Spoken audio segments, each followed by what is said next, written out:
12 years after it received the Stephen Oronsaye Report, the federal government of Nigeria on Monday, the 24th of February, approved the implementation of some of its recommendations to reduce the cost of governance. Consequently, 29 government agencies will be merged, even as 8 parastatals will be subsumed into 8 other agencies. More so, 4 agencies have been relocated to 4 various ministries, and while one was earmarked for scrapping. Well, to make sense of this, we are joined on the program by Dr. Muda Yusuf, CEO, Center for Promotion of Private Enterprise from Lagos, Nigeria. Thank you for your time, sir. Thank you very much. My pleasure to be with you. All right, now let's start off with this, Dr. Yusuf. The relevance of the Oronsaye Report. I mean, it's been over 12 years. And right now, the current administration is saying, you know what, let's bring it out from the shelf, dust it up, and implement it. Do you think it's still relevant to Nigeria's current reality? Yes, I believe it's relevant. If anything, I think it's even more relevant now than a few years ago, because of the economic challenges that we are facing, and because of need to streamline the fiscal operations of governments, reduce fiscal deficit, reduce expenditure, and generally do a rebalancing of the economy, and also deepen our fiscal space. So it's very relevant, it's very important. I mean, the citizens have been clamoring for the need to cut the cost of governance. And the government also realizes the need that we cannot continue to run with very huge, outlay in terms of the cost of governance, the cost of the bureaucracy, and even the cost of the political appointees. So it's a good major step that has been taken, and I think it's something for which the president and the administration must be commended. I mean, you take a very valid, I call it a point in your, opening analysis. Before we even get into the details of the report, you said also cutting the cost of political appointees. But we know that this current administration has one of the highest amount of political appointees in the country's history, if I'm not mistaken. And right now it's saying it wants to cut the cost of governance. And it's, some have said that this move, in a way, might just be hypocritical in itself. You have more people on your cabinet. At the same time, you're saying you want to cut the cost of governance. How does that make sense? No. You see, these things are not mutually exclusive. The cost of bureaucracy is high. You have a bloated bureaucracy. There is no doubt about that. The cost of the political appointment and number of appointees is also high. I'm not disputing that. But what I'm saying is that the first major step that has been taken about cutting down the bureaucracy is something that we need to also reckon with and appreciate. It is part of the solution. It's not the entirety of the solution. There are other areas to cut. You talk about political appointees. Yes, there may be need to review the political appointees, but you know what politics is. You know what the issue of federal character, all this, reflecting, balancing the various interests. It's a much more complicated environment. I'm talking of the political space, but that does not diminish the need for us, to look at that space as well. But the point I'm making is that this is a first major step, and it's a very important step. It's important because this Oronsaye report has been there for how many years? Over 5, 7, close to 10 years. We haven't had an administration that had the courage, to deal with it.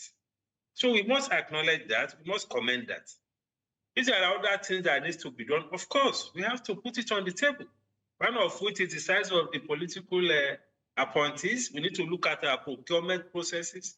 We need to look at issues of corruption. We need to look at the issues of audit reports. There are still so many things to be done in this, but that does not mean that we should not acknowledge that this step that has been taken is a right step. So that is the point I'm making. So It will not be right to say it is hypocritical, certainly not. It's a major step towards cutting the cost of governance. I mean, let's look at a graphical representation of this particular report. It should come on the screen right now, and we'll, of course, see what the government stands to achieve when it comes to this particular downsizing. Now, according to the report, it's actually meant to streamline many of these agencies, you know, into some will be subsumed, some scrapped, some would be turned into departments. You know, it's a whole lot of work. But the big question right now on the lips of many, even though a minister, that's the Minister of Information, has assured that jobs will not be lost. But again, technocrats, experts are saying, how is that possible? I mean, in any corporate organization, once there is a change in management or change in structure, you know, there are usually layoffs, unfortunately. Now, the question is this. You're saying jobs will not be lost. How tenable is that? And if eventually jobs are lost, don't you think it further compounds the problem on ground, given the economic realities of many Nigerians? Well, it is difficult to also agree with the minister that jobs will not be lost. Because obviously, first of all, for many of these institutions that we are talking about, they have over-bloated staff already. Now that they are being merged or one is being subsumed into the other, the question of, you know, having surplus staff, what you call surplus to requirements, will become even more evident. So eventually, some people will have to go. But because of the political environment, because of the social cost of taking such steps, I think the government may need to take some more methodical approach, you know, to ensure that the size of the bureaucracy is actually cut down. Because what has happened with this Oronsaye report is a means to an end. It's not an end in itself. The end is to cut cost.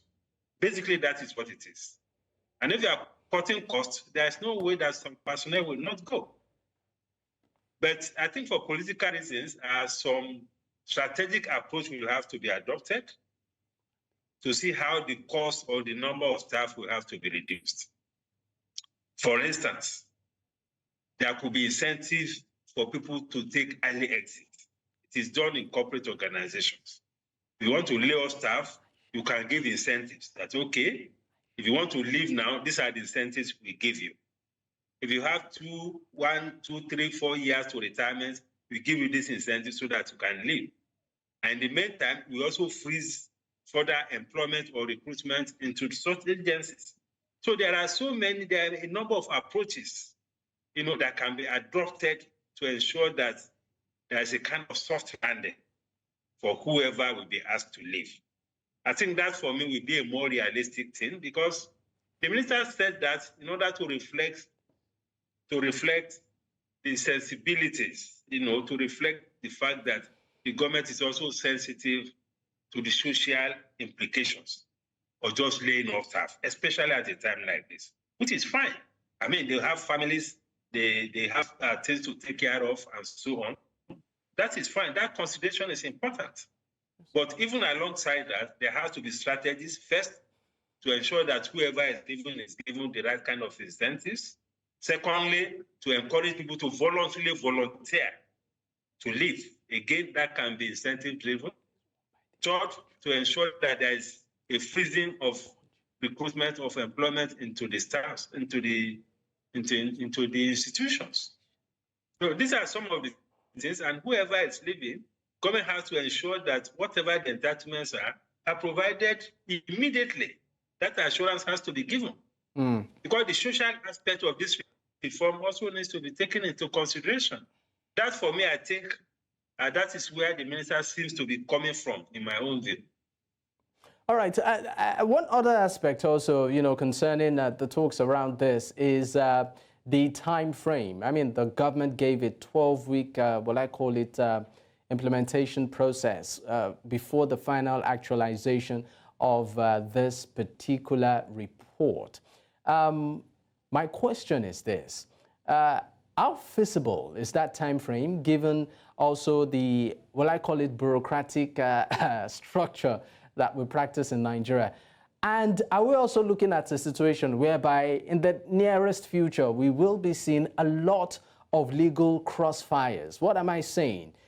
Some, people who probably were working in some of these agencies or ministries that had built, built a career path over time, for instance, like the EFCC saying that, okay, at some point, maybe I become a director.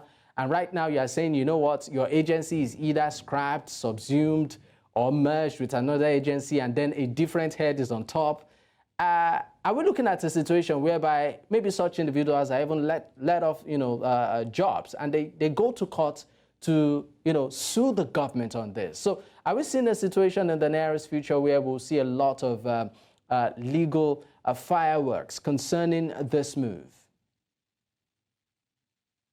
No, I don't see that. I think what is important, because the government too needs to also take cognizance of the legal implications. Because for this kind of major transition or major realignment of institutions, the legal implication has to also be taken into account. Because some of these institutions are products of some legislation. They have statutes that set them up.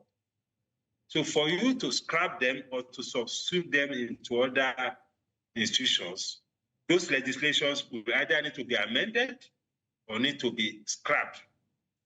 Some of the legislation will have to be repealed.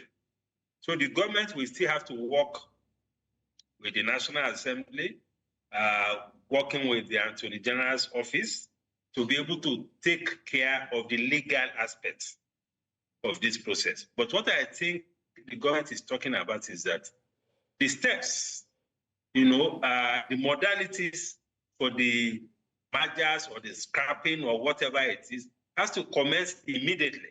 And it's work in progress. And I foresee that this thing will extend even beyond the 12 weeks. I don't think it's cast in stone.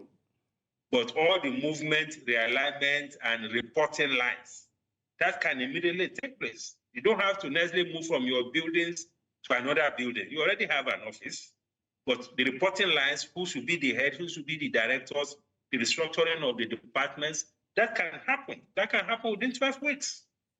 Then the legislative and legal issues can then follow. So it's a process that will take some time in my view, but the critical things of, moving the structure, redefining the structure of the bureaucracy, the structure of the departments, of the directors, that can happen, of course, within 12 weeks. All right. Let's also look at holistically the efforts of the current administration of Nigeria to sort of manage the economic hardship the average Nigerian is going through, and some of the economic policies they've also introduced, part of which, of course, is this Oronsaye report that they've chosen to implement, amongst other issues. Some of it also includes some policies to strengthen the value of the naira. And they keep telling Nigerians to be patient, that these policies, these moves will yield results. But again, if you look at the daily, well, I call it a living index of an average Nigerian, it's pretty much expensive. Some will tell you that the price of commodities that you meet in the morning, the price changes before nightfall.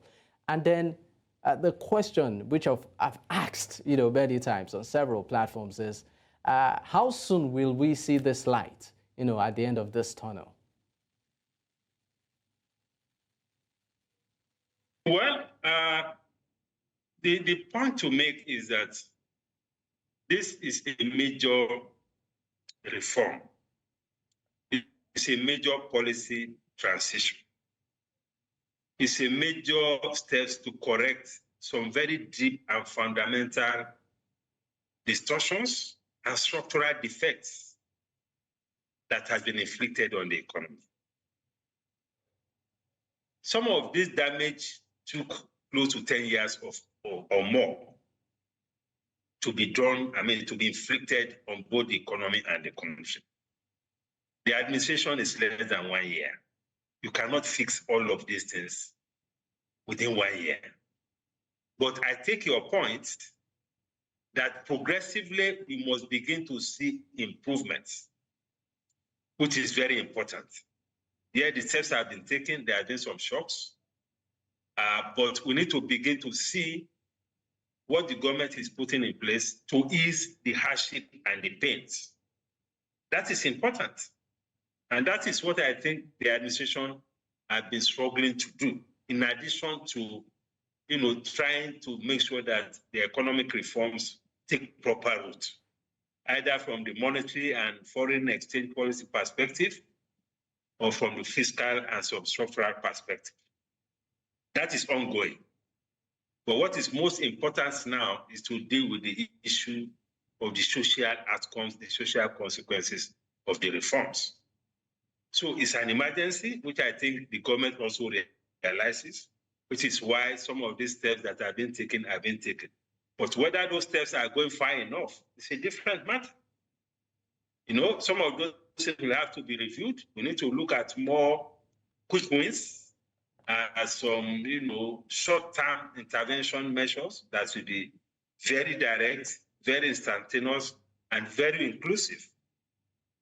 Something that will trickle down to the larger population and trickle down very quickly, while we deal with the longer issue of the medium-term issues of correcting whatever distortions the administration had inherited. For instance, if you look at some of the demands of labor, for instance, there are some quick ones that needs to be delivered. They talk about the wage award, which is one step. They talk about issues of, reviewing some of this import duty on some critical items, which is another. Tax relief is another, And for me, we can also look at even the option of importation of some critical intermediate products for agricultural or agro-processing industries. For instance, we have a number of rice mills all over the country that are operating at less than 30, less than 20% capacity. But again, sorry, you mentioned rice. I just want you mentioned rice, and I just want to come in here. So I did a bit of digging, and I realized that even with the sharp rise in the price of rice, you find out that the one that is pretty much expensive is the foreign rice. That's the imported rice, which I think goes for about 88,000 or 90,000 naira now. Which of course is a major shift. But again, there's the local rice, right, which is about 65,000 naira per bag. And then when I asked, you find out that a lot of people prefer the foreign rice for whatever reason. They said the taste is better, the feel, the look, and all of that. So that brings me to the question of preference of Nigerians themselves. You talked about some of our local rice mill, companies that, are producing beyond capacity and all of that. Do you think patronage, demand for local products, actually encourages many of these local industries to thrive? Of course. You talked about local rice being 65,000.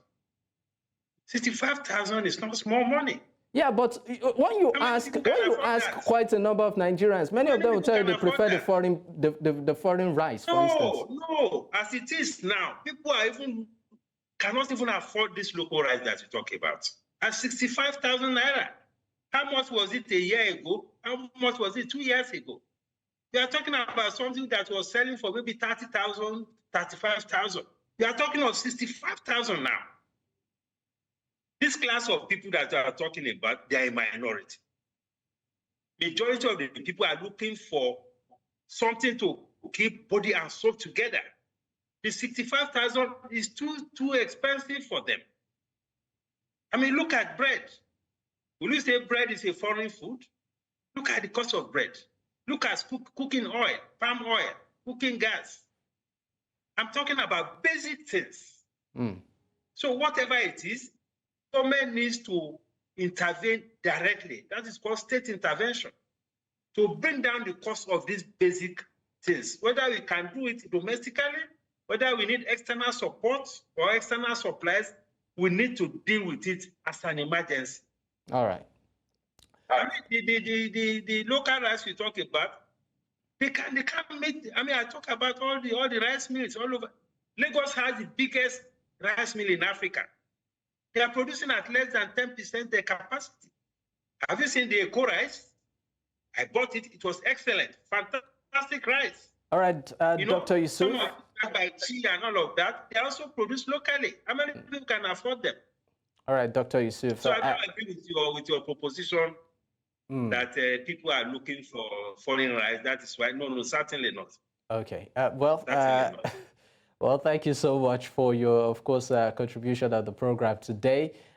We deeply appreciate it. Dr. Muda Yusuf, CEO, Center for Promotion of Private Enterprise from Lagos, Nigeria. Well, that's a wrap on the show today. Many thanks to all of our guests. It's also important that we state that the opinions of our guests remain theirs and not that of News Central. My name is Dakbo Adigboye. Many thanks to the producer and, of course, the crew working behind the camera. Bye for now.